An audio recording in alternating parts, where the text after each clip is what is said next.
Okay, so everything we do here will be recorded, so just so you're aware. Um, First thing I want to go over is scheduling. To have you guys split because it's a larger group, split into the two rooms. On Mondays, of course, it's going to be just like it is right now, with part of you in 162 and the other part in 165 right across the hall. Tuesdays and Wednesdays, it's going to be a little bit different. On Tuesdays and Wednesdays, those of you that are in 162 are going to stay where you're at. Those of you that are in 165 are going to move on Tuesdays and Wednesdays to room 180. That is down in the new criminal justice wing. So that on the other side of your shop, so that you guys can find that. Is that Chris that just wandered in there? Hey, Todd. How's it going? Pretty well, pretty well. Let's get you guys straight away here. So I got to turn the volume up here. Okay, thanks. Can we do that just on the computer, or do we need to do that in this room? You should be able to do that just on the computer screen, I believe. There we go. Okay. Everybody else okay in here? Anything else, Todd? No, I think we're good. Is that too loud? All right. Just make sure, I kind of forgot to tell you guys, make sure before you leave, go ahead and grab one of those wipes and wipe your surfaces down before you leave for the day. So, okay. I'll go check on the other rooms. They probably heard everything I say, but. All right, let me know if you need anything, Todd. Okay, thanks, Chris. And again, I apologize for having shuffling rooms for those of you guys, but it's just what we have to do in order to keep enough space to have our 6 feet of distance. Okay. Thursdays. Actually, since you're in there, Chris, on Thursdays, is this the way the schedule looks? Is this their last class of the day on Thursday? From 1:30 to 2:30? Not sure. I don't think so. Well, I think it is. Might be. Do we have a schedule on here? Thursday. Yeah, 2:20. Okay. So I noticed they've got them scheduled. They don't have a classroom scheduled for your group on Thursdays. I'm assuming that means there's time for them to get home and log in from home, is what I was told. Okay. Makes sense. Is there anybody that's going to need more time than what's open on your schedule to get home and log in? Or is there anybody that doesn't have the ability to log in from home? There's a few of you? Okay, so then between now and Thursday, since on Thursday there is no classroom scheduled,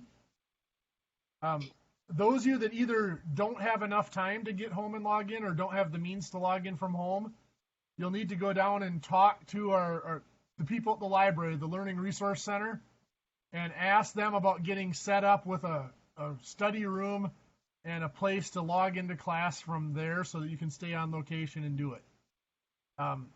I'm not happy with having the no classroom assigned, but that's just we're limited space with having to spread people out, so that's the choices we had to make for that. But be aware that on Thursday we don't have a classroom scheduled, but we still have class from 1:30 till 2:20. So you'll need to figure out how you're going to get logged into class on that day. Last class is at 11:20 with me, I believe, Thursdays. So they have a couple hours to get to where they need to go if they have to. Yeah. Okay. But I do realize some of you probably have to be back in Rice Lake for work or whatever later that day. So make arrangements with the library, the tutoring center to find a computer if you need to on campus. One thing I found out last week too, if anyone doesn't have computers, the school will actually loan them to you. If you go to the page and just do a search on laptop, it will come up with the link to make the request. Yes, there is a checkout process that you can check out a laptop. It's kind of through the library, it's kind of a special channel. But yes, there is a process to check out a laptop. And if you don't have internet at home, every county on their web page has a list of free Wi-Fi connections.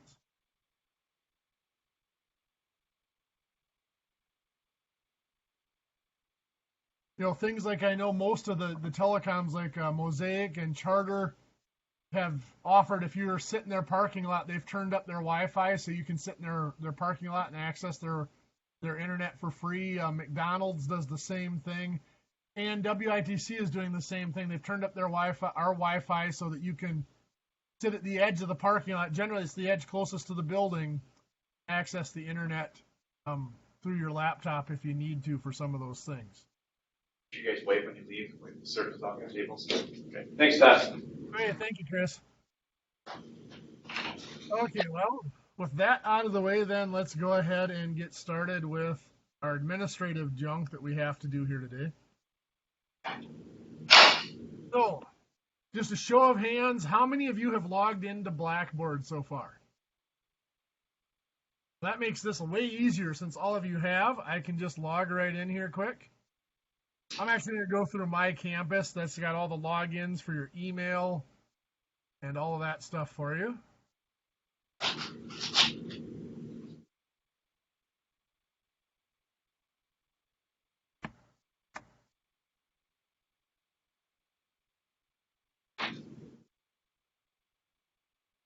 So logging into our course here.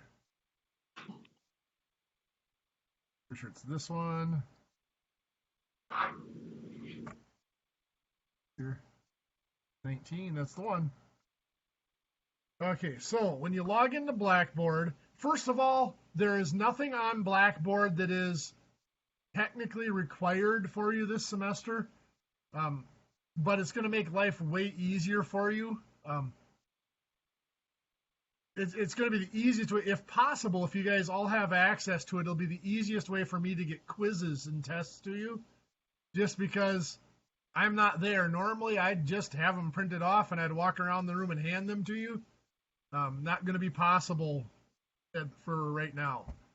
So when you go into Blackboard and you open this course, the Applied Tech Math course, some things you're going to see, of course, this opening announcement will be here all semester.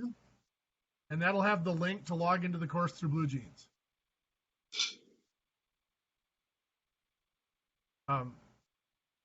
From there, the only really important stuff, of course, there will be My Grades. Let's make sure I got My Grades turned on for you. I do. There will be My Grades where you can go and see your current grades. I will post all of your grades in Blackboard as well, so you can keep track of things there. But most of the important information is going to be under the course information button. So if you go there, you see the top thing it has is my contact information, the course syllabus, which we're going to go over in just a minute, my schedule, which unfortunately usually I post that so that you can drop in and you can tell when I'm in the classroom for office hours and stuff. Obviously, being able to drop in for office hours isn't going to work this semester. But at the very least, you can pull up the schedule and you can see when I am free. So you can see here, this class here, the Nicolet College course has been canceled. So you can see I have a 3-hour gap in the middle of the day at the end of the morning every day. So if you need anything, we can schedule some sort of a web conference to meet to help you out with whatever you need during that time. So you can look at that to see when my open times are. Get back here. And of course, like I said, that BlueJeans link is in the announcements. It's also linked right here, right underneath my schedule. So that if you do set an appointment with me to meet me, that's how we're going to meet, is through BlueJeans. We'll both log in and do just like our course meeting here through BlueJeans.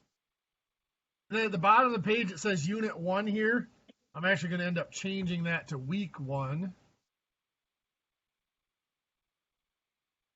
And all of our materials will be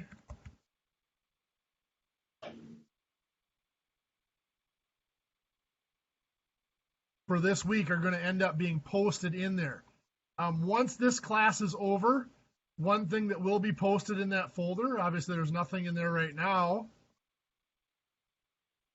will be the link to the class recording for today. That link will be posted there, so you can go back and view this recording if you want to. It'd appear right below this heading.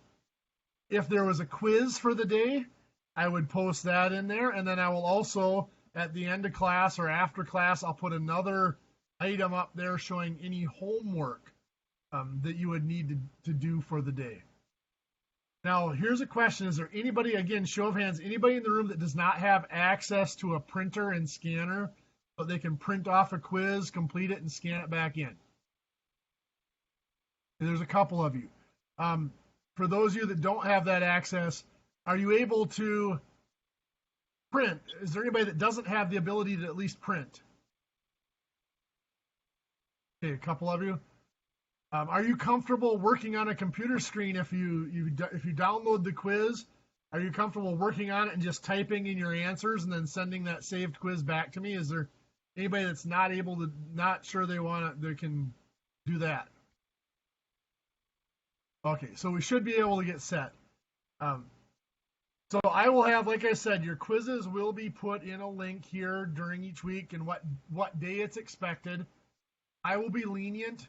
What I will normally do, since I'm not going to be able to hand you the quiz during class time, is generally I'll let you go 10 or 15 minutes early from class so that you have time. If you need to go somewhere, access a computer to print off a quiz, you have time to go try to do that in the school here. And then you have that extra time outside of class to work on the quiz. What I might try to do is as much as possible, try to arrange things to get our quizzes on Thursday for you, since Thursday, I know this is your last class of the day. Unfortunately, it's not always going to work out that way. I think our first quiz for this week actually comes up either Tuesday or Wednesday. Quizzes do come up about every 3 or 4 hours of class, just so you're aware. So that's what you need to be able to find in Blackboard. And like I said, that course information link on the left side of the screen is where all that is found. Let's go over the syllabus quick.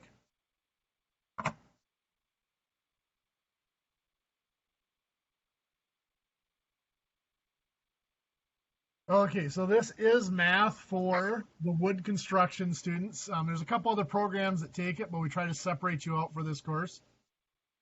We focus on applications, fractions, decimals, measurement, dealing with sign numbers, solving equations, graphing equations, and then a little bit of basic geometry, areas and volumes and perimeters we cover a lot of later in the course. Also do a little bit of systems of equations at the end of the semester as well. So we start out in what I would consider to be, not to insult anybody, but about that 6th to 7th grade math level, dealing with fractions, decimals, and even just some basic math theory here in the next couple hours. It's not meant to insult anybody, but it's a review. Many students need that little bit of a review to get back into it. And it gives you a little time to get used to my language and how I word things and how I put things together in math. I found through the years, I don't know why I'm stammering so bad today. I apologize for that. I found through the years that many of the problems students have with the upper level topics, the algebra-based topics in math, come from not really truly understanding what's going on at the basic level with the standard numbers and whole numbers in math. So we will take a couple hours here at the beginning of the course to go over whole numbers and their structure and how they work and stuff like that. So you're all here, so we don't need to tell you when we meet. There's my contact information again. Email is probably the best way to get a hold of me. I check my email at least a couple times a day. I keep it up on the screen here. And if you have to call me, that's my extension, 5361. I do have that set to forward a message to my email when I get a voicemail, so I will at least know relatively quickly if you've left a message for me. Okay, like I said, there's a few programs that take this course. You guys are in wood, so the first thing you need for textbooks is the main textbook, which is this big one here. I'll try to get it up towards the screen so you can see it better. Here, let's do this.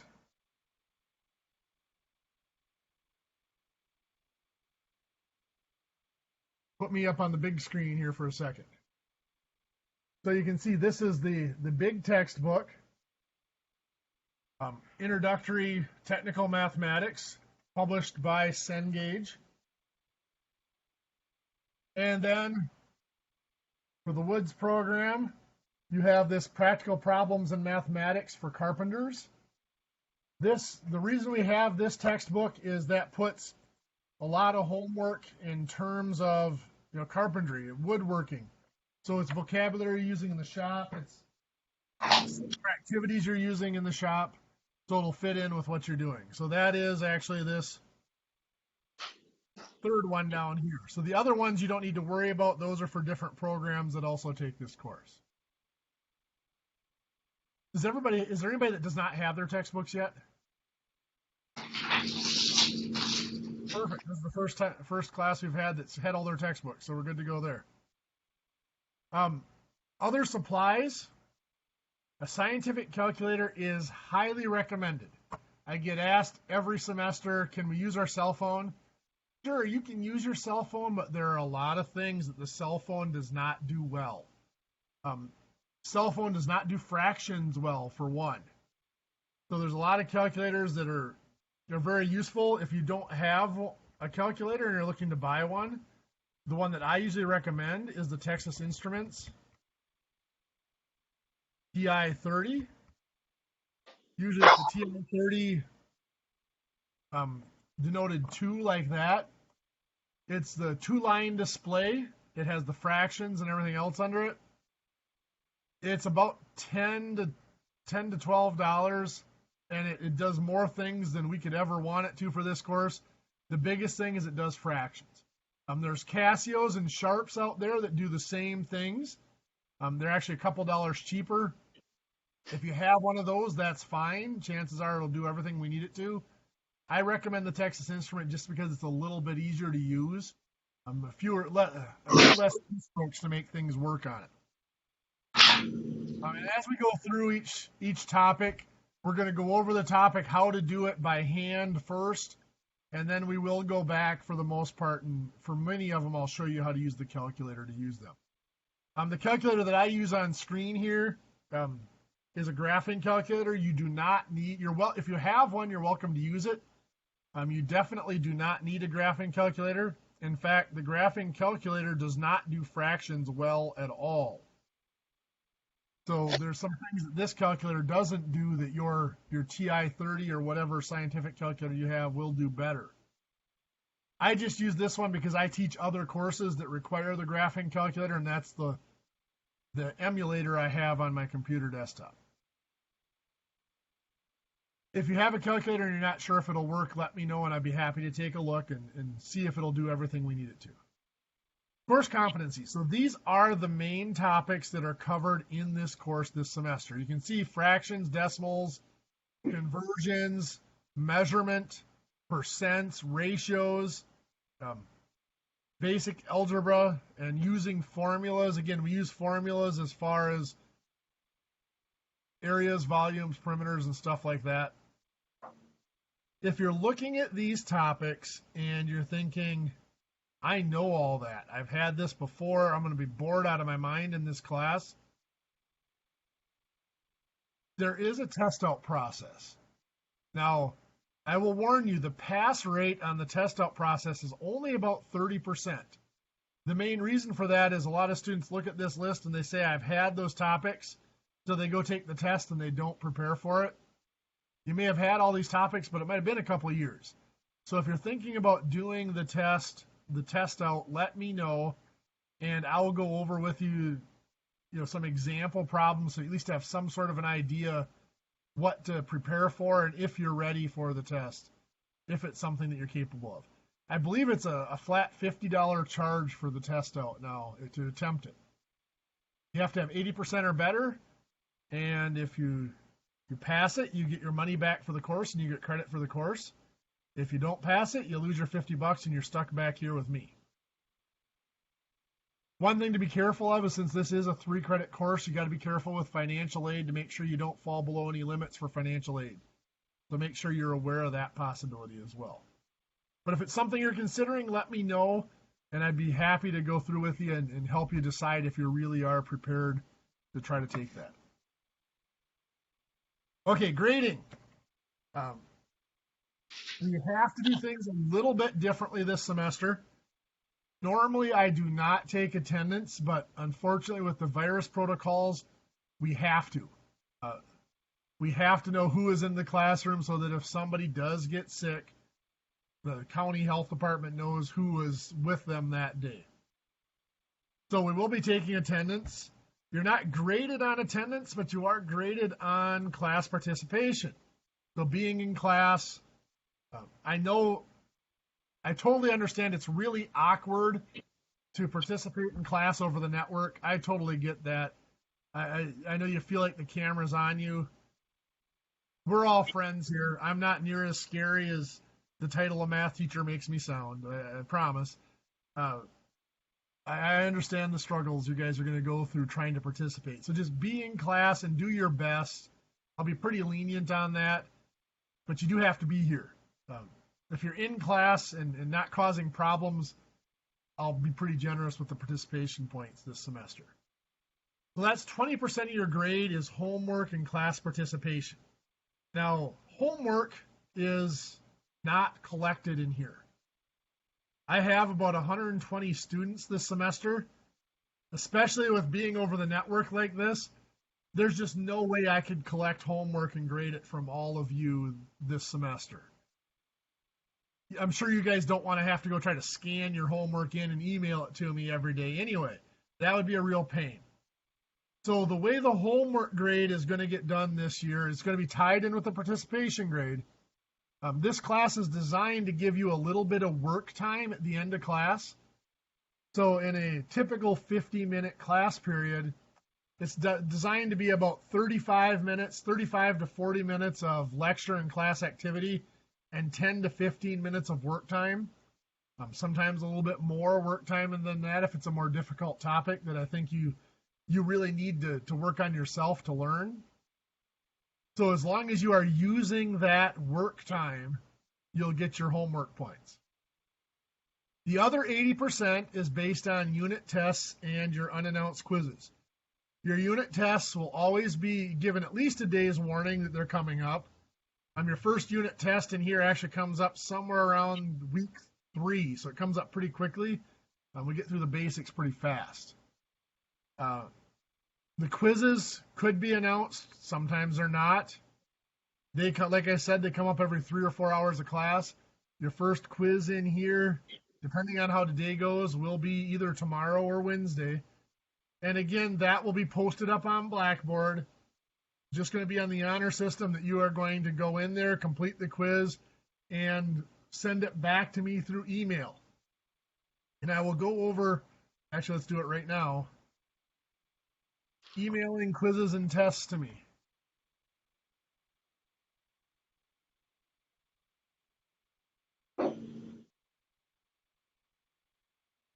Back going.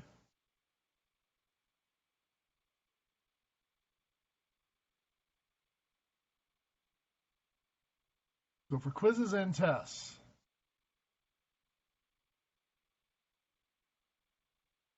you're going to email them to me. Once again, my address is todd.hoff@witc.edu. When you do that, in the subject line,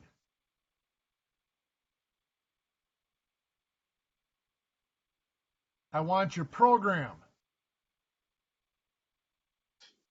By program, I'm okay with just Woods.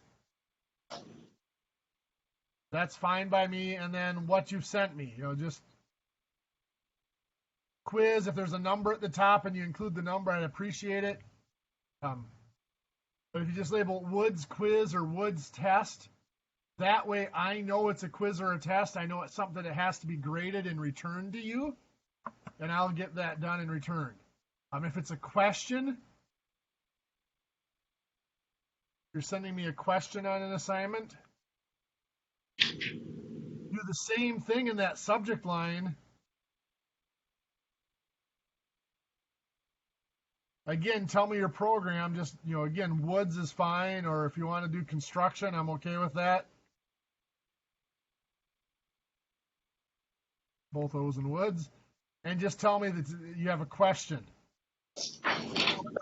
I'll make sure that I put that to the top of my list and respond to that first before I look at grading any quizzes or tests. I am anticipating, in a normal day, I get about 50 or 60 emails. This semester, I'm anticipating probably about 200 emails a day. So if you do that little helper with your subject line in your emails, it'll help me to respond to your questions a lot quicker and to be more efficient in grading your assignments and getting those back to you quicker so that you have them to use. We'll talk about it more after the first quiz and after the first test. But I am not a one-shot and done person when it comes to quizzes and tests.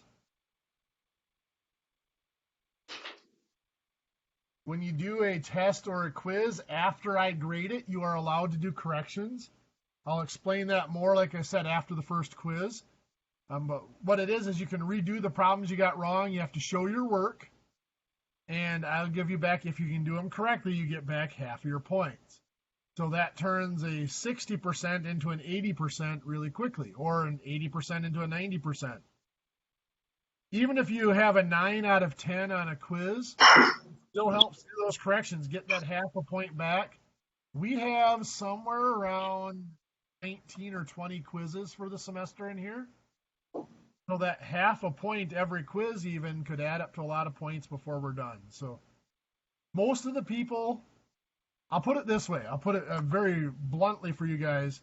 This is my 21st year at WITC. I've taught somewhere around 27 or 28 sections of this course for the Woods program. I've had 3 or 4 students that showed up every day and didn't pass the course. The only 2 ways that students ever fail this course is they miss too many classes or they don't do their test and quiz corrections. That's the only students I've ever had fail this course. So I'm not here to flunk you out of the program, is the point I'm trying to make. Okay, other things. The grade scale will be up here in just a little bit. Oh, actually, didn't get in here this time, I don't think. Yeah, there it is. Okay, so anyway, we'll get to that in a minute, what the grade scale is. Late work, I said I'll be a little lenient here, a day or 2 with late work. I will accept for full credit because of the having to deal with the network, and I know some of you may struggle with the technology to get it printed and completed or completing it on screen. So I'll give you an extra day or 2, but after that, it is 50% on late work is all you can receive for credit. So don't get behind. Stay up to date. I know it's going to be really easy to start skipping class because classes are recorded, and you think, well, I'll just watch the recording later. Those are the students, like I said, that get in trouble. They start missing classes, they don't watch the recordings, and they get behind and they lose the points. Accommodations, whether you have a disability or any other needs, please let me know. We can almost always find something that's helpful for you to make things easier for you. Like I said, I am here to help you learn the skills you need to be successful in your program. I don't want to keep any of you guys from getting through. My personal background, by the way, I ran a construction company for about 25 years. I was a construction engineer during a big period of that time as well, before coming to WITC.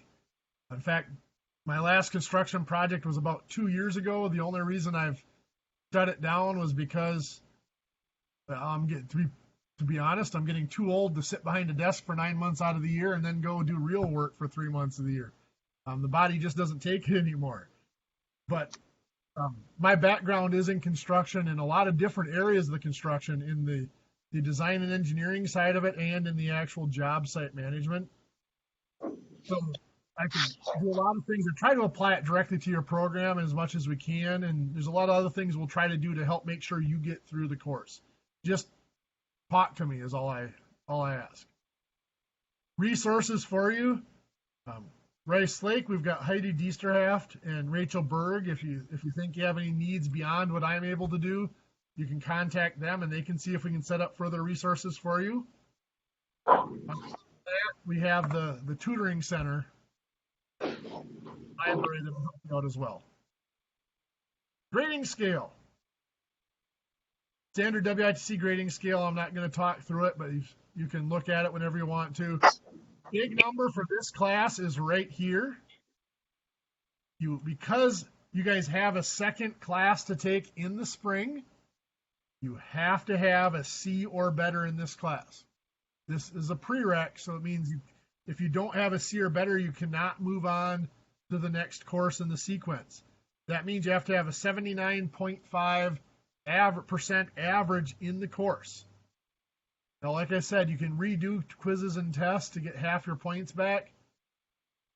So I do everything I can to help you get those points, and if we need to, there will be a lot of extra credit opportunities throughout the semester.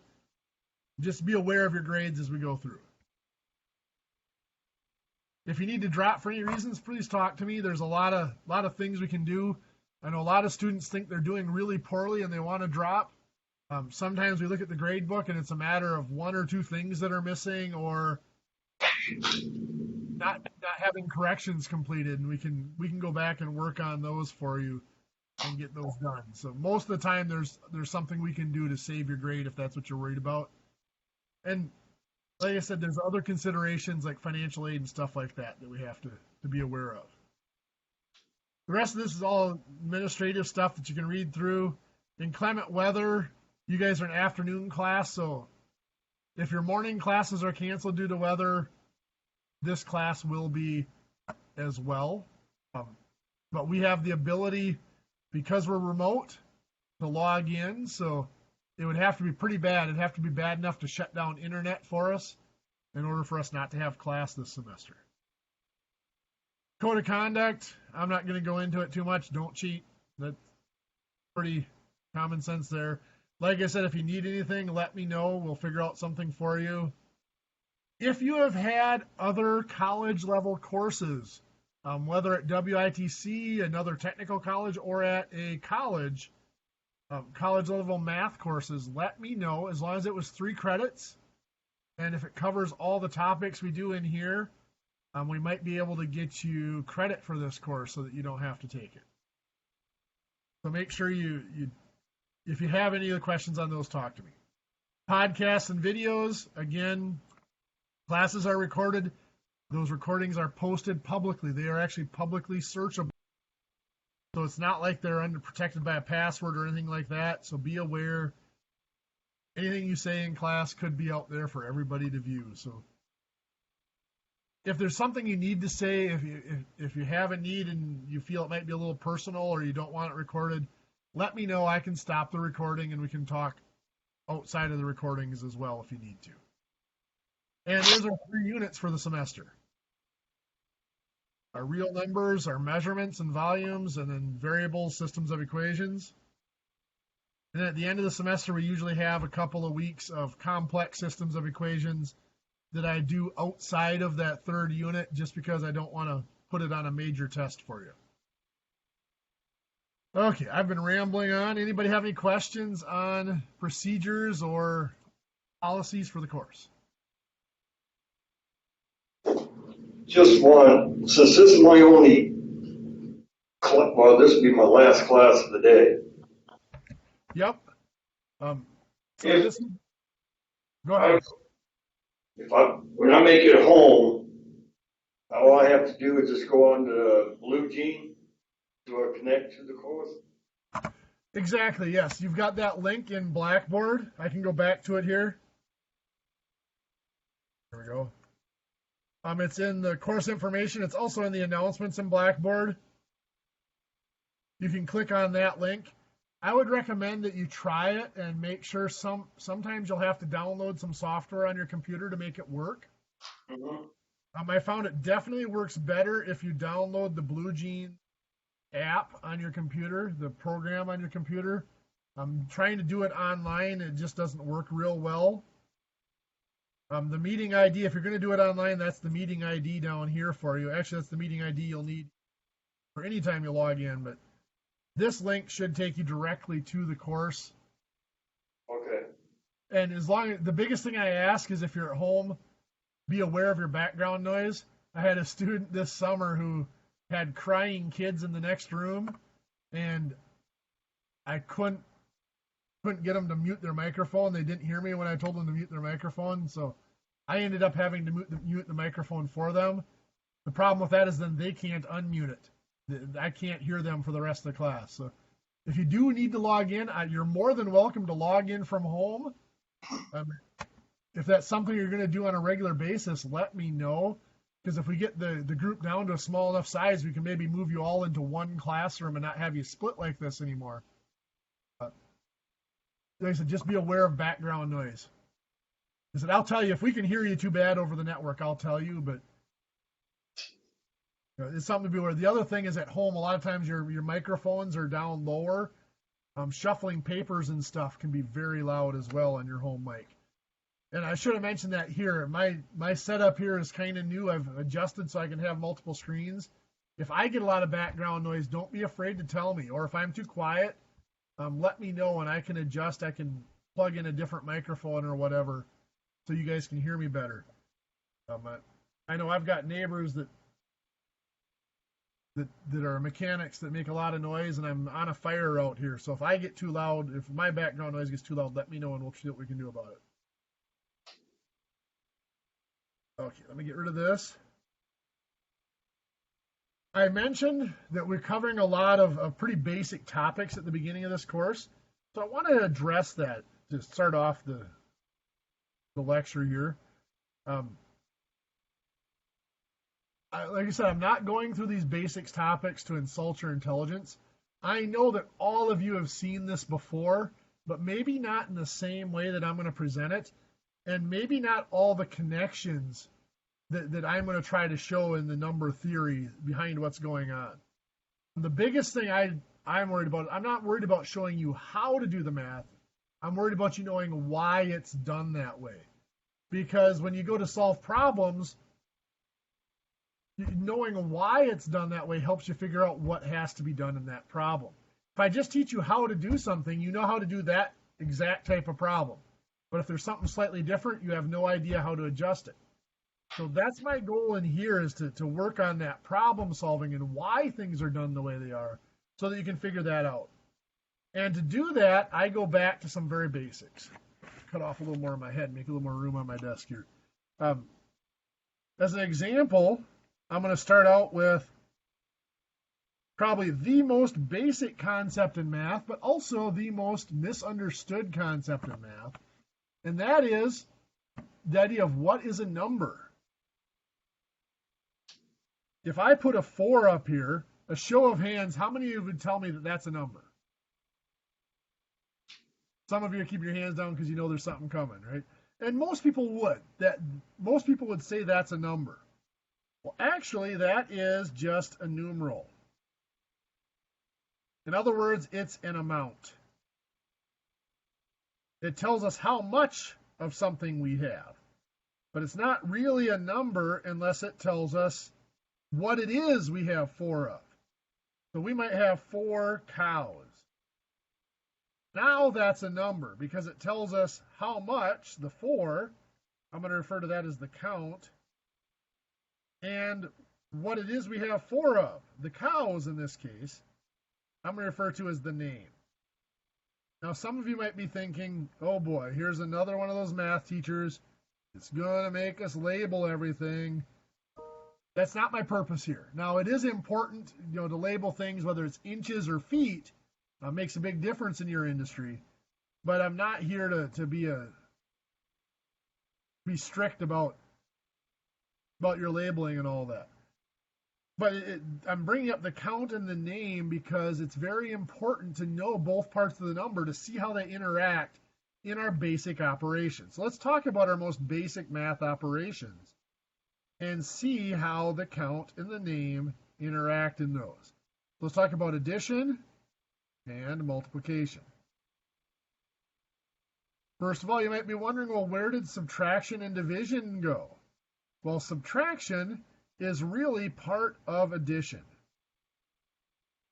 They're actually the same operation. Addition is just going forward, subtraction is going in reverse. One of the definitions of subtraction is the reverse of addition. The same is true for multiplication and division. They are really the same operation. One's going forward, one's going in reverse. So the rules that apply to one apply to addition, also apply to subtraction, and the rules that apply to multiplication apply to division. So let's look at an addition problem. Let's do something like 4 inches plus 7 inches. What does that give us? Feel free to just yell it out. 11 inches, perfect. Well, that might not seem terribly interesting so far, but let's look at what is happening with our count and our name. So we have counts of 4 and 7. Those were combined to make a count of 11. So when we add numbers, we combine the count.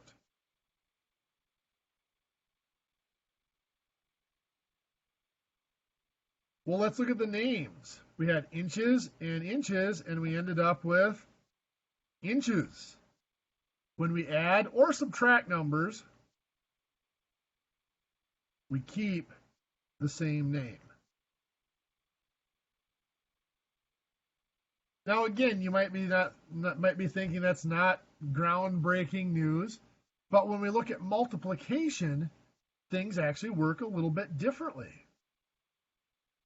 So if I have 4 inches times 7 inches, first of all, for anybody that's not familiar, that dot is just the same as the X for multiplication. 4 inches times 7 inches, what do we get? 28, but not inches, it's inches squared, or square inches. If you think about it, if we're multiplying 4 inches by 7 inches, chances are we're looking at some sort of an area. So if we look at what happened here with our counts, 4 and 7, once again we combined them. Now this time we were multiplying, so we combined them with multiplication. So we combine the counts again. In any operation we do, we are going to have to combine the counts in some form. The difference here comes with the names. We had inches and inches, and we ended up with square inches. We didn't just keep the name here, we combined the name. When we multiply or divide, we also combine the name. Now that doesn't seem like a big difference, but it really is. All of the differences from one form of a number to the next that we have learned throughout all of our basic math are defined by those two processes. In fact, it even defines what numbers we can use in each process. For example, if I have 5 cows plus 3 boys, do I get 8 cowboys? Does that work? No, of course not. Or if I do it the other way around, addition is commutative, so I can switch the order. If I did 3 boys plus 5 cows, would I get 8 boy cows? No. And of course, anybody here with a farming background? Few of you? You can tell me that that is a whole bunch of bull, right? Long way to go for a joke, but there's a point behind it. Math teacher, I'm required to have a corny sense of humor. You'll get used to it. We could not add 5 cows and 3 boys because when we add numbers, we keep the same name, which implies that when we add numbers, we had to start with the same name, inches and inches, so that we could keep inches. So if I have an addition problem like 5 feet plus 3 pounds, what I get is 5 feet plus 3 pounds. I cannot combine those because they have different names. However, when I multiply, I don't keep the same name. I'm going to combine the names, which means when I multiply, I don't have to start with the same name. I'm just going to combine them. If I have 5 feet times 3 pounds, I multiply the counts. 5 times 3 is 15. And then I also multiply the names. Feet times pounds are foot-pounds. That's a legitimate calculation. Foot-pounds are used in torque for moments and engine motors. They're also used for bending moments in beams and other structures. When I multiply or divide, because I'm going to combine the names, I do not need to start with the same name. Now, I realize we're going to go a little bit late here. Normally, we would take a break at about 1:20, but we're going to go about 10 minutes longer here, and then we'll take our break. So bear with me. So anyway, let's look at some other forms of numbers and how this applies to them and how it explains some of these special rules that we've learned. Let's look at everybody's favorite type of number, a fraction. Now, obviously, a little sarcasm there. If I asked students on their way in the door what they hated most about math, I would say 4 out of 5 students would probably say fractions. The other student would usually say the teacher. So anyway, the top number, can anybody tell me what that is called? Numerator. Numerator, thank you. Bottom number? Denominator.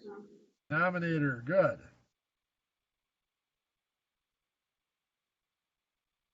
You saw me pause a little bit there. There's a reason I'm a math person. I am a horrible speller. So I sometimes get halfway through a word and forget how to spell it. If anything ever appears up here on the white screen that you can't read,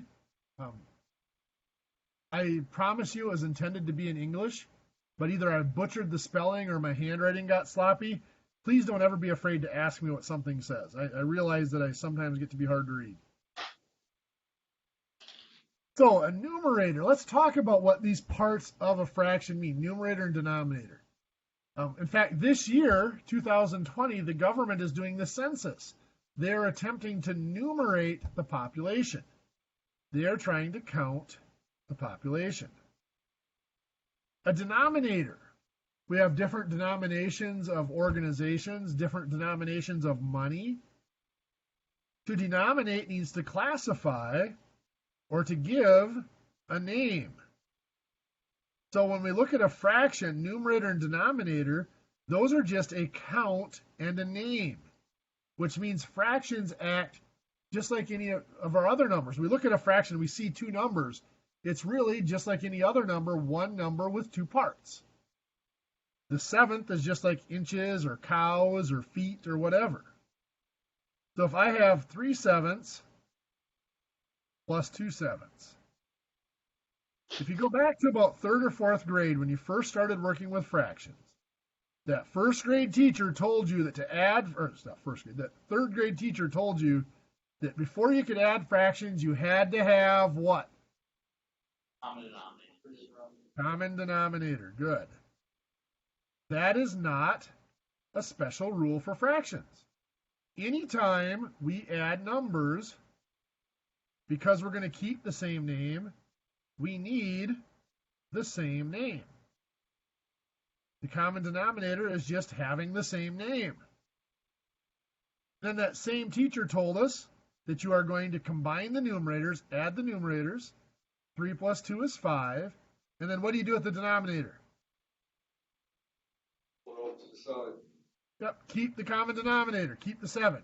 Again, not any special rules for fractions. Anytime we add numbers, we combine the counts. In this case, it was the 4 and the 7. We combine the counts and we keep the same name.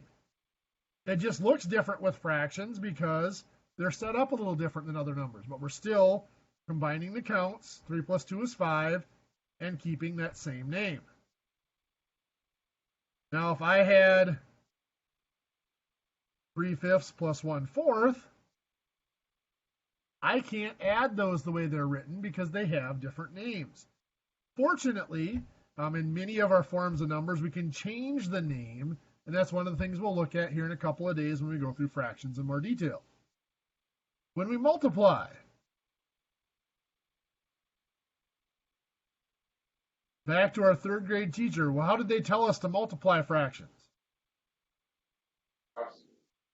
Multiply straight across. 3 times 2 is 6. 7 times 7 is 49. Again, that's not a new process for fractions. Anytime we multiply numbers, we combine the counts, 3 times 2, and then we also combine the names, 7 times 7. And because of that, if I had 3/5 times 1/4, we don't need the same name. It's 3 times 1 is 3. 5 times 4 is 20.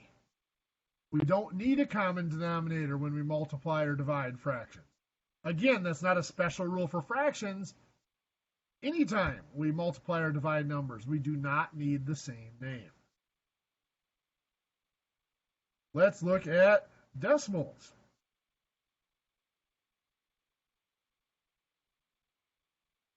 If I have 0.21, what is the more technical way of pronouncing that?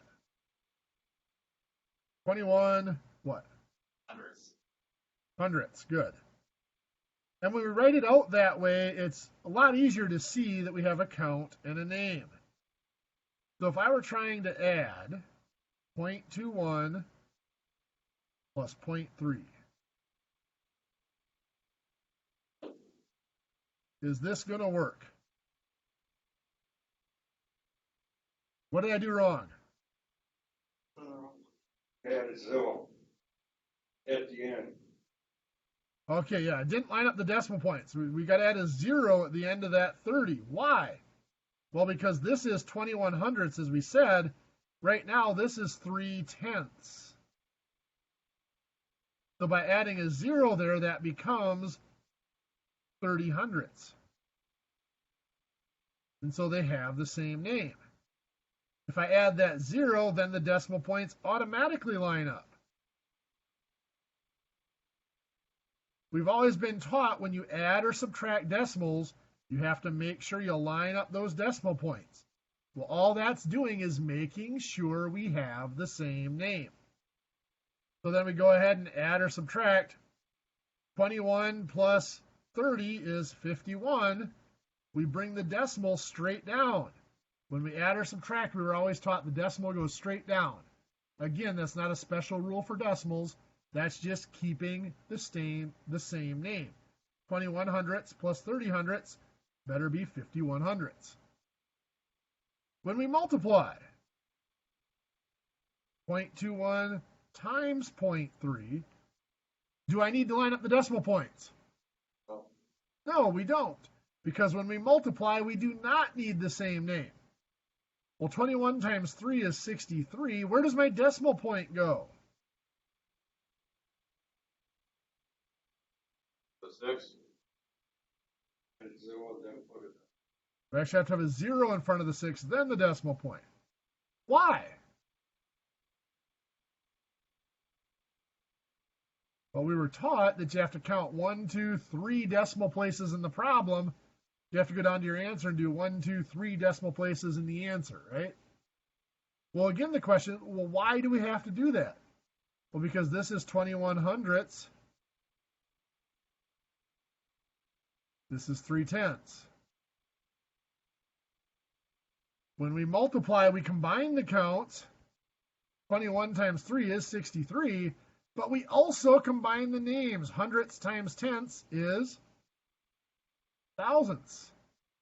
So when we're counting those decimal places in the problem and making sure we get the same number of decimal places in our answer, what we are doing is combining the names.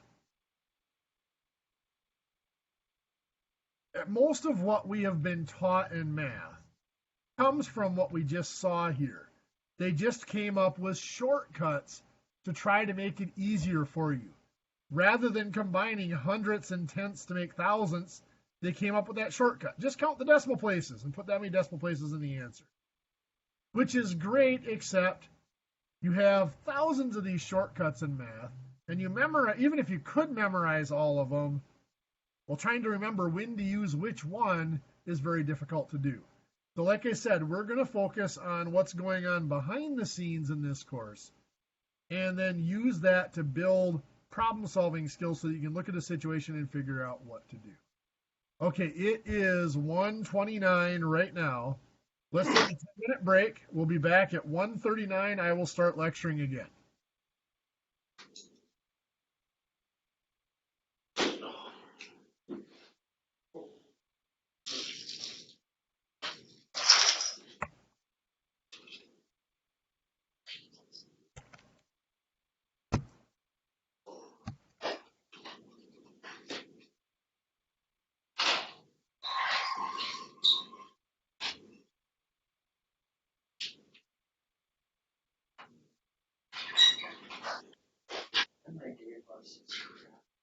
I had to use this because I was running out of funds. Oh, Now I first and second. what course are you in? What course? Construction and trade. Are you in that same? Has anybody in architectural in here? Yeah. No. You are? One. I didn't get that second book. You want to do I didn't even think about bringing my book. Looks like you're not doing too much, so that's all right. I panicked on the way back. I was running out of time. So we're gonna get off of this. They're all out of the, I went to go get mine, or we went to go.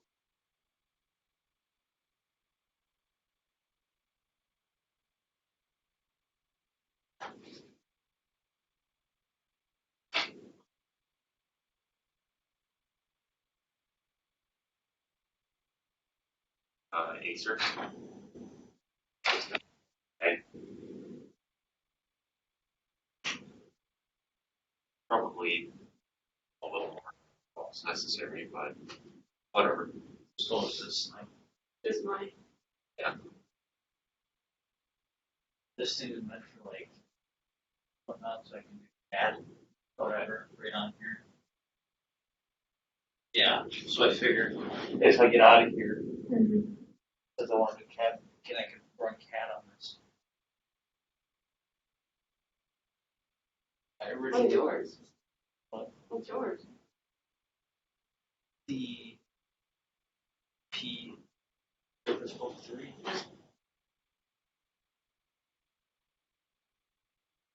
That came, Yeah. but it's, you can sit there and you can detach the top of it and turn it into a tablet. Wow.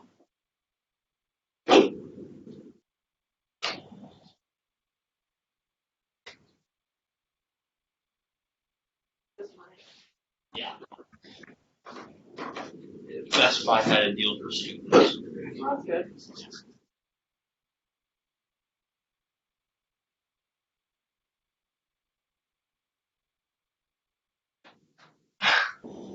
A little bit. I learned this stuff a long time ago, so it should be somewhat easy. It shouldn't be. This is.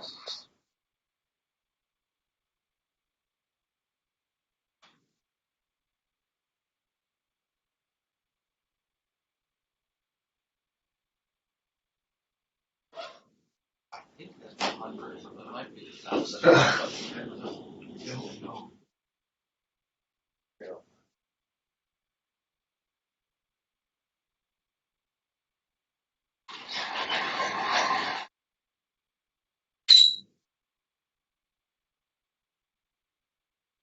Back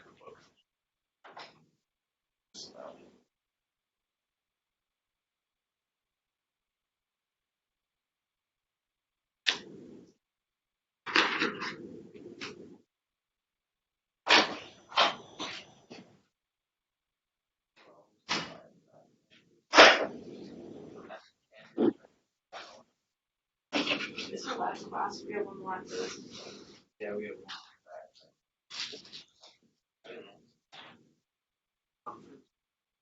I think it's in room 170. Yeah, that's what my schedule says. Is that what he told us?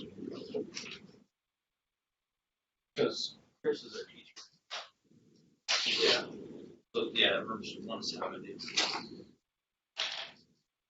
I think it's a short class too.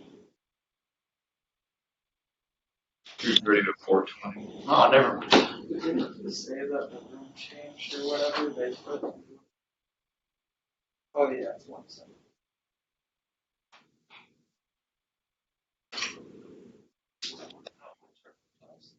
So when did we take our turkeys to the green?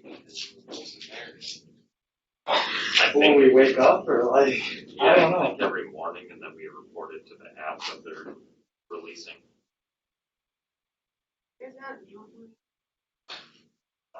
I haven't gotten Wasn't an just me? I read straight out. Sound like you bag ice with shit.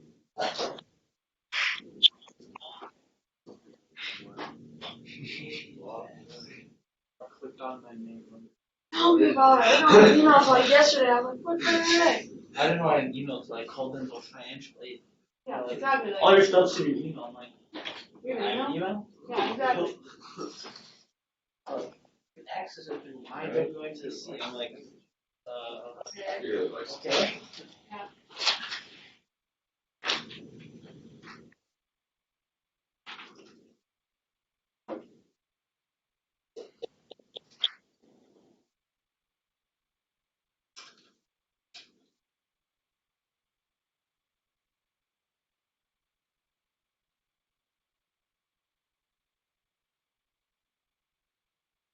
I feel like we should be.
Any of you in the dorms over here? Glenwood Commons. Glenwood Commons. That's what the dorms are called. Yeah. Or the college. I was gonna have one. Not technically, but Glenwood Commons They're is like- for like EU or Claire and WF. So who here's all driving to Minnesota every day? I don't drive. I live in Glenwood Commons. Yeah. I drive. That seems reasonable. Yeah. Oh, come on, I drive an hour every day. You can do it. Yeah. Wake up at 4 in the morning. Yeah, I don't see the problem. Probably expensive. Right now they're like $300.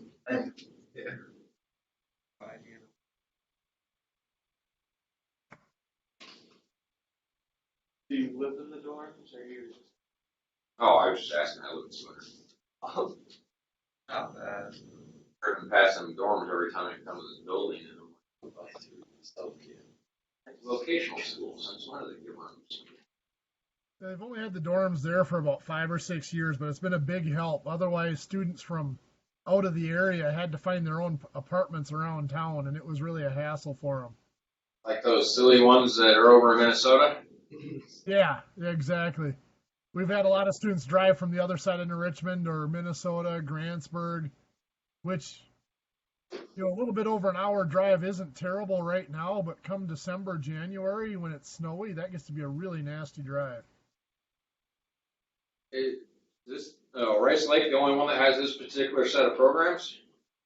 It all depends on which program. Like, the Woods program is only in Rice Lake. They had a 1-year construction program in Superior for a while, but they couldn't get the students, so that dropped a couple of years ago.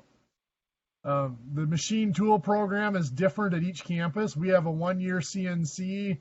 New Richmond has a 2-year manual and computer controlled machining program. So even there are very few programs that are the same on all 4 campuses. Most of those are the healthcare and personal services, like nursing, law enforcement. Those are the same at all 4 campuses. But most of the trade and technical, there's something slightly different from one campus to the next.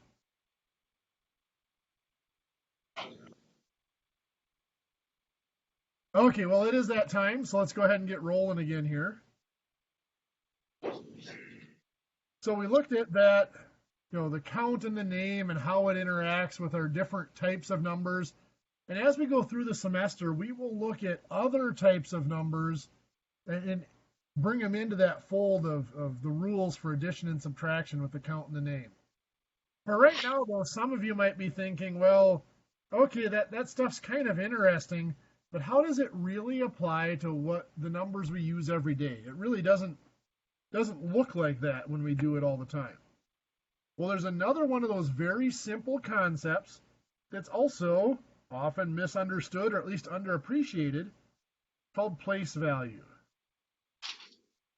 And I know all of you know the place values, just maybe haven't seen why they're such a big deal. So at the end, if we start at the end of the number or where the decimal point would be, of course that last place value is the ones, then the tens, and the hundreds. And those are actually our only 3 place values. They get repeated over and over again. Ones, tens, hundreds. Ones, tens, and hundreds. Now that first group is what we call the base group. We just leave them as they are. The next group is the thousands group. And then the millions group. Then it would be the billions group, trillions group, quadrillions group, and on up the line. When we name a place value, of course, we name its place value and its group. So while this would just be the tens place, this would be the 10,000s place. Now, I'm not going to insult you by going through how to pronounce numbers or anything like that. But there are a couple of things, side effects of these place values that's important to look at. Again, things that you know how to do, but maybe never really been shown exactly why. If I asked you to round a number like 3,752 to the nearest 100. Most of you know how to do, actually, probably all of you know how to do this correctly. But what I want to look at is, what does that really mean? When we ask to round to the nearest 100, it physically means that we're looking at a number line, and that number line is only numbered in hundreds. So this might be 3,600, 3,700, 800, 3,900, and on down the line, so on. And what's asking is if I put 3,752 on this number line, which one is it physically closest to? Well, it's actually slightly, it's pretty close to the middle here, but it's actually slightly closer to the 3,800. That would round to 3,800. Now, I don't expect you to draw out a number line, and you obviously don't want to draw out a number line every time we round a number. So the shortcut we were taught is, if we're rounding to the hundreds place, we first identify the number that's in the hundreds place. That's the 7. So that's telling us that we're between the 3,700 and the 3,800. Then the next digit tells us which one we're closest to. If it's a 1, 2, 3, or 4, it's obviously closer to the smaller one, the 3,700. If it's a 6, 7, 8, or 9, it's obviously closer to the 3,800. The problem comes with this one because that's a 5. 5 is right in the middle. Well, what have we been taught to do if that next digit's a 5? Next one. Round up. Yeah, go to the next one up. So that next digit is a 5. We're going to round up to 3,800. If you asked your teacher when you were taught how to round why we do that, the answer you probably got was, well, it's just a convention. We've just accepted that's what we're going to do. Or we just do it that way. Well, there actually is a reason. 3,750 would be exactly in the middle, but this is not 3,750. It's 3,752, which means we are slightly, very slightly past halfway. We are closer to the 3,800. And so when that next digit is a 5, we round up because typically there's more numbers after it that do make us slightly closer to the next number up. In construction, this is pretty much, in this class, it's the way it's always going to be done if we have to round. And in construction, it's pretty much always done that way. You may run into some older architects and structural engineers that round differently. If you were to get into precision machining, like CNC and stuff like that, there are some applications where you round some of them up and some of them down if that next digit's a 5. The reason for that is round off errors. For every 1, if that next digit's a 1 and you round it down, well, that's, on average, it's canceled out for the ones that have a next digit of a 9 that get rounded up. The 2's rounded down are canceled out by the 8's rounded up. The same with the 3's and the 7's and the 4's and the 6's. The 5's don't get canceled out by anything. And if you're in precision manufacturing, rounding all those 5's up, if you have a bunch of measurements that are added together, in the long run, you're going to end up with something bigger than what you want it. It's called a tolerance buildup or a rounding buildup. So they have processes where some round up and some round down. I'm only mentioning that because you may see it sometime and you may think, well, they rounded incorrectly. They didn't. They're using one of those processes. If it's something you're interested in seeing, let me know and I'll show you outside of class time how to do it, but I don't want to confuse you by trying to show you anything different than what we did up here. Also, the reason those place values are so important, again, I know that all of you know how to round. I just wanted you to see why it was really done that way. But if I look at a number like 372, most of us are used to looking at that and seeing that as the complete number. But that's not true. It's just an abbreviation. The complete number there would be 3 hundreds and 7 tens and 2 ones. Each digit has a count and a name. This is not just a 7, it's 7 tens. And when we write it out in that full form, we see that each digit has that count and a name. So if I go to add 372, let's say we're going to add 423. So again, I'm going to write that 423 out in its full form. So that's 4 hundreds and 2 tens and 3 ones. Now, when we add, we've always been taught that we have to line up the columns. Why is that? Well, because when we add or subtract, we can only combine things that have the same name. That comes right down to the place values. This 7 can only combine with the 2's because it's 7 tens and 2 tens. Can't combine with any digits with a different name. Once we have those columns lined up, then, of course, we can combine the things that do have the same name. 300s and 400s make 700s.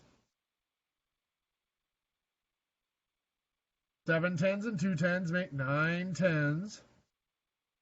2 1s and 3 1s make 5 1s. So that is 795. Now, if you were watching me closely there, you might have noticed I did something a little strange when I added there. Where did I start? Yeah, I started at the beginning of the number and went to the end. We've always been taught to go the other way. Start at the end or the right side of the number and work our way back. Why? In case we have to. Carry over. Carry over, there we go.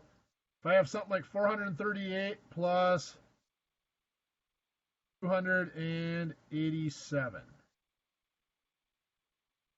We've been taught you start at the end or at the right side and you work your way backwards because you run into things like this. 8 plus 7 is 15. Well, I can't have two digits there. So I'm going to keep the 5 and I'm going to carry the 1 to the next digit. 1 and 3 is 4, plus 8 is 12. Again, I keep the 2 and I carry the 1. 1 and 4 is 5, plus 2 is 7. So we started the end of the number and work our way backwards in case we have to carry. Now that's actually a relatively new process, and it's actually only one of the processes that we use for adding numbers. Up until that process of carrying was developed, this might have been done something like this.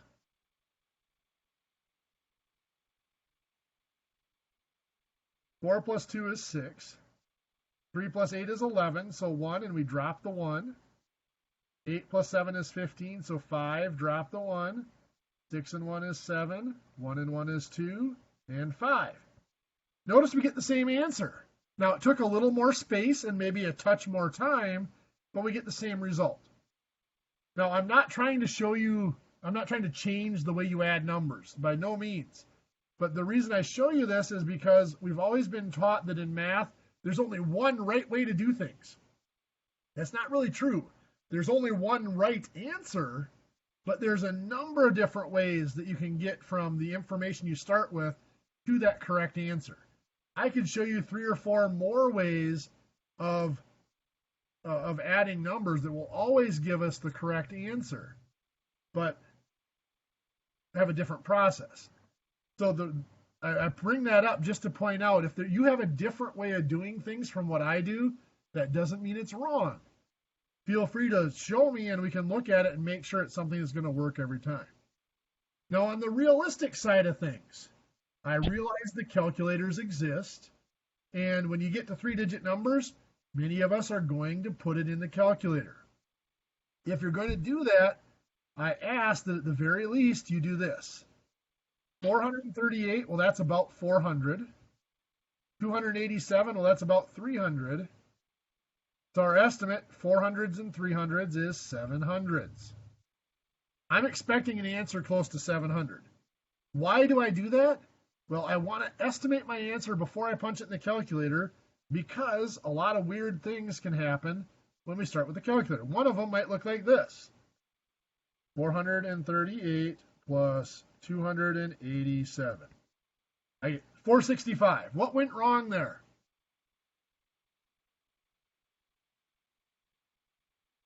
The 8 didn't register, did it? Sorry, I didn't mean to cut you off. The 8 didn't register when I punched it. It didn't plug into my calculator.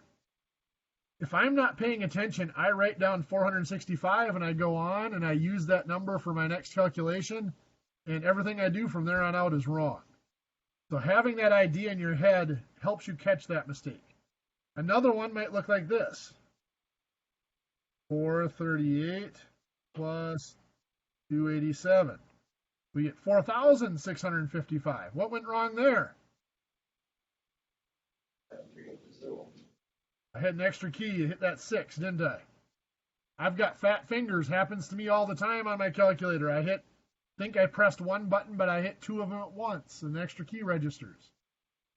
Again, having this estimate in your head helps you to catch those mistakes. You don't have to do it the same way I do. Come up with a way of estimating that works for you, but have an idea in your head of what you're expecting that answer to be before you punch it in the calculator. Subtraction. Well, I think we get the point that we have to line up the columns when we add or subtract. So I'm not going to write this out into long form, but I am going to do 769 minus 243.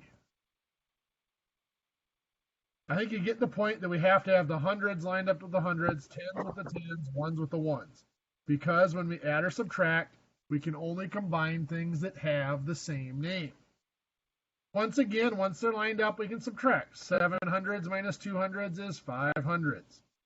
6 tens minus 4 tens is 2 tens. And 9 ones minus 3 ones is 6 ones, giving us 526. Well, what did I do there again? Yeah, I started at the beginning and went from the beginning to end. We normally start at the end and work backwards. In subtraction, it's in case we need to do what? Not carry, but borrow. There we go. I might have 726 minus 349. We start at the end and work our way backwards because we run into this. 6 minus 9 can't be done. So we're going to borrow from the 2. That's a 1. This is now a 16. 16 minus 9 is 7. 1 minus 4 can't be done. So we're going to borrow from the 7. That makes that a 6. This is now a 10. 10 minus 4 is 6. And 6 minus 3 is 3. Now, once again, that's a relatively new process. Another alternative way this could be done, it'll give us the same result, looks like this. 7 minus 3 is 4. 2 minus 4 can't be done. We borrow from the 4, make it a 3. This is a 12. 12 minus 4 is 8. 6 minus 9 can't be done. We borrow from the 8. That's a 7. This is now a 16. 16 minus 9 is, oops, what did I do here? I subtracted wrong, didn't I? So the first one is wrong. Right there, yeah. That should be 11 there. That should be 377, shouldn't it? Yeah. 16 minus 9 should be 7. I make fewer mistakes doing it the long way, apparently. Sorry about that. So anyway, again, I don't show you this other way. I'm not trying to change how you subtract. Just showing you other ways to do it. And again, to be honest, to be realistic, 726, that's about 700. 349, no, that's about 300s, between 3 and 400. We subtract 700s minus 300s. I'm expecting an answer close to 400. 377 is close to that, within reason.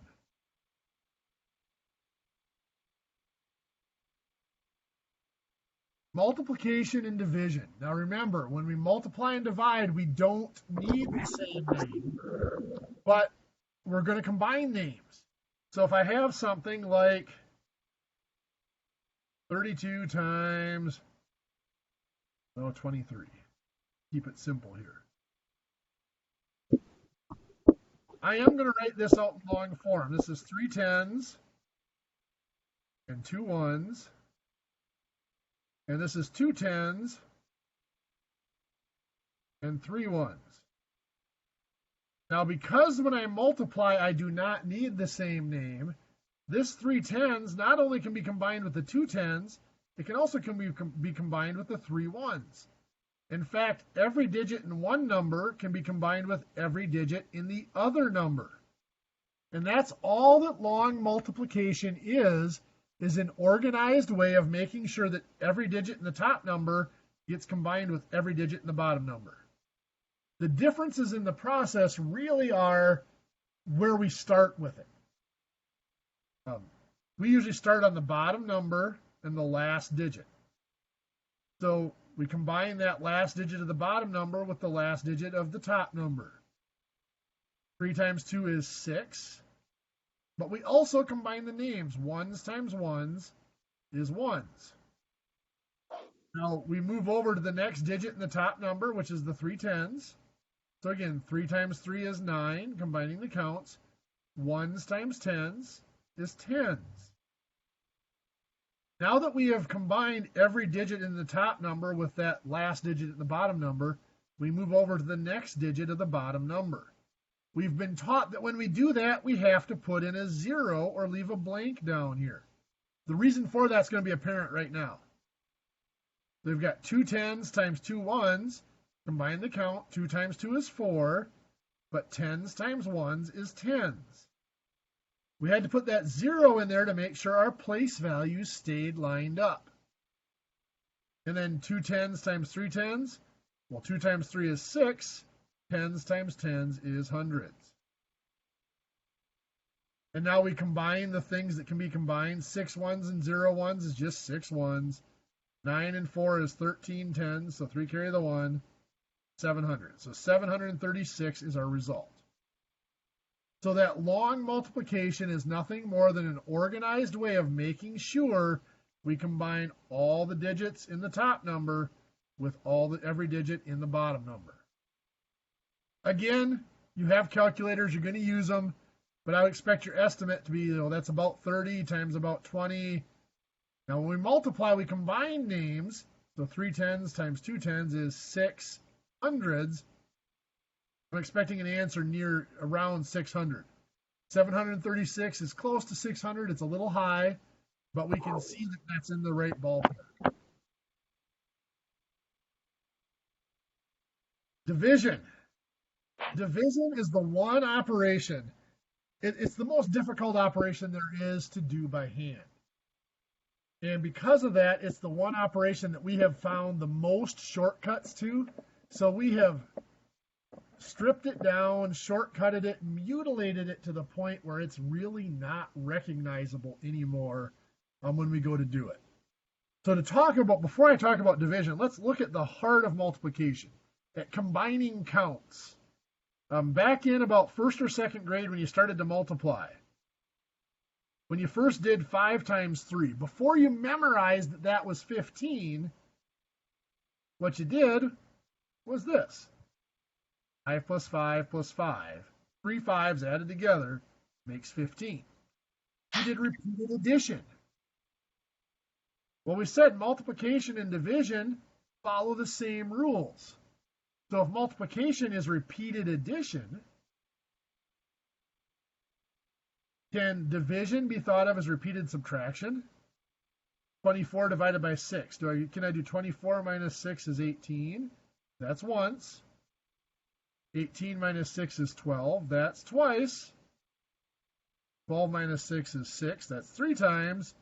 And 6 minus 6 is 0. That's 4 times. 24 divided by 6 is 4 because I can subtract 6 from 24 4 times before I hit 0. This is actually where our remainders come from.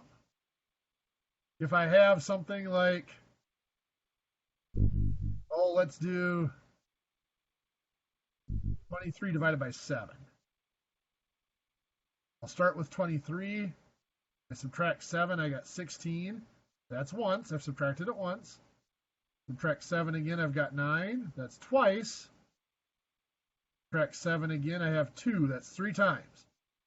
23 divided by 7 is 3 with a remainder of 2 because I can subtract 7 from 23 3 times and there's 2 left over. Now, obviously, there's going to be other things we do with that remainder before we're done in the next couple of weeks, but for right now, that's where it comes from. If I look at a larger number, like Oh, let's do 72 divided by 3. I don't really want to start subtracting 3 from 72. So to short it up, to make it shorter,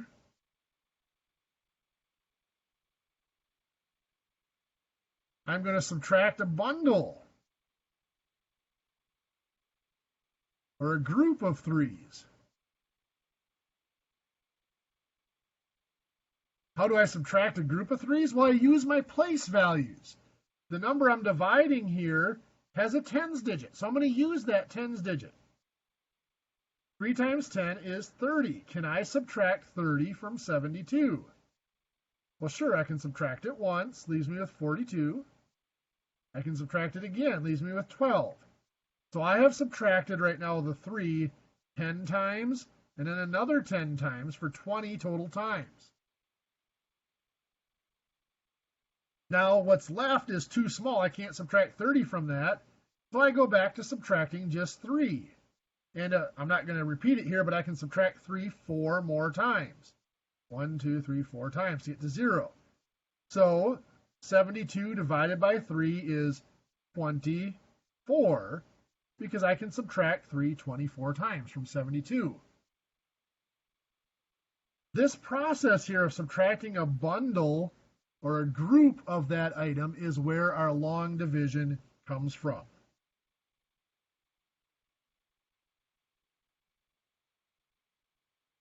Let's take something like 7,938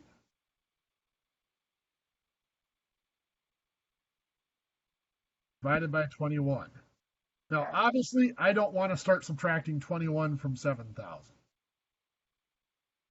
Don't have that kind of free time. I'll give myself a little more room. But I can start by subtracting those bundles again. And I use the number I'm dividing here, and I find its largest place value is the thousands. Let's do 1,000 times 21, which is 21,000. Can I subtract that from what I have here? No, it's too large, isn't it? 21,000 is bigger than 7,000. So I go to the next place value, which is 100. 100 times 21 is 2,100. I can subtract that. Now to shorten it up, I'm going to see, rather than subtracting it repeatedly, I'm going to do this. I can subtract it 3 times. 2,100 times 3 is 6,300. I'm left with 8, 3, oops, need to borrow, 6, and 1. What I did here was I subtracted a bundle of 121s, and I did it 3 times. 100 times 3 is 300. I just subtracted 21 300 times. Move to my next place value, tens. 10 times 21 is 210. I can subtract that from what's left here. Not 8 times, but it looks like 7. 210 times 7 is 1,470. I subtract that, I'm left with 8. I do have to borrow here. 5 and 13 makes 6. Okay, 168 left. So again, what I just did there was that was a bundle of 10 21s, and I subtracted it 7 times. Is there a question? Okay. So 10 times 7 is 70. I just subtracted 21 70 more times. Well, now I'm down to the ones place. 1 times 21 is just 21. And it looks like I can do that 8 times. 8 times 21 is 168, leaving me with nothing. So I just subtracted a bundle of 121 8 times. So 1 times 8 is 8. So 7,938 divided by 21 is 378. Now you might be looking at this thinking that looks nothing like what we were taught for long division. Actually, it's exactly what you were taught for long division. It's just you were taught an extreme shortcut. Let me show you. Take 7,938 divided by 21. You were taught to do this. You start with the first digit. Does 21 go into 7? No. So you leave it blank above the 7. That's what we did here. This was too large. We moved to the next digit. So we go to the 79. Does 21 go into 79? It sure does. It goes 3 times. So we put a 3 above the 9. 3 times 21 is 63. And we subtract. That's exactly what we did over here. We just left out all the zeros. Instead of 300, we just used 3. Instead of 6,300, we just used 63. We left out those zeros. Now we bring down the next digit here, the 3. 21 goes into 163 7 times. 7 times 21 is 147. We subtract again.